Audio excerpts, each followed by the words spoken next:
മാണി സാറുമായിട്ട് വളരെ അടുത്ത ബന്ധം പുലർത്തിയിരുന്ന പല ആളുകളെയും ജോസ് കെ മാണി അപക്വമായ തീരുമാനം കൊണ്ടോ പെരുമാറ്റം കൊണ്ടോ അദ്ദേഹത്തിൻ്റെ ശത്രുവാക്കി മാറ്റി. ഈ ശത്രുവായാലും ഒരു കുഴപ്പം ഇടാമെന്ന് ചോദിച്ചു കഴിഞ്ഞാൽ പിന്നെ അവർ പക മനസ്സിലാക്കി. അതാണ് ഞാൻ പറഞ്ഞത്. ഇപ്പം പാലാ മുനിസിപ്പൽ ചെയർപേഴ്സൺ അവരുടെ ഏറ്റവും വലിയ ശത്രു CPM-ഓ കോൺഗ്രസ്സോ അല്ല, ജോസ് കെ മാണി എന്ന് പറയുന്ന കേരള കോൺഗ്രസ് നേതാവാണ്. അവിടെ പിൻ പോയിന്റ് ചെയ്യപ്പെട്ടു.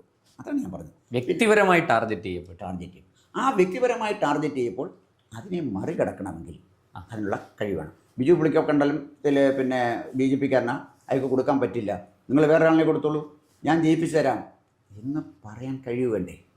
ഇല്ല. ഇനി മറ്റൊരു കാര്യം ഞാൻ പറയാം. പിണറായി വിജയൻ പിന്നെ പാലായിൽ ഒരു മീറ്റിങ്ങിന് പ്രസംഗിക്കാനായിട്ടിരുന്നു, ഈ പിന്നെ ഇവരുടെ കേരള യാത്രയ്ക്ക്. അവിടെ ചെന്നപ്പോൾ ജോസഫ് ചാഴിക്കാടനാണ്, തോമസ് ചാഴിക്കാടൻ അല്ലേ? തോമസ് ചാഴിക്കാടനാണ് പ്രസംഗിച്ചുകൊണ്ടിരുന്നത്. അദ്ദേഹം മറ്റൊന്നും പറഞ്ഞില്ല, റബ്ബർ കർഷകരുടെ ചില പ്രശ്നങ്ങൾ പറഞ്ഞു. അപ്പം ഇത് നീണ്ടുപോയപ്പോൾ മുഖ്യമന്ത്രി അസ്വസ്ഥനായി.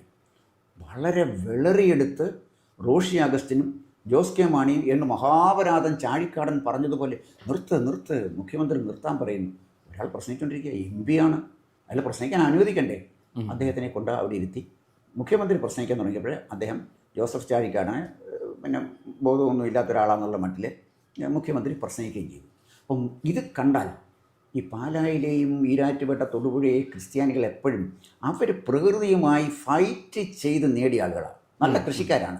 അന്നത്തെ കാലത്ത് കാട്ടിലെ മൃഗങ്ങളുമായും മലമ്പനിയുമായി വെട്ടി അവരെ വല്ലാതെ പിന്നെ ഏതെങ്കിലും അവിഹിത മാർഗത്തിലല്ല പിന്നെ ക്രിസ്ത്യാനികൾ പണം ഉണ്ടാക്കിയത്.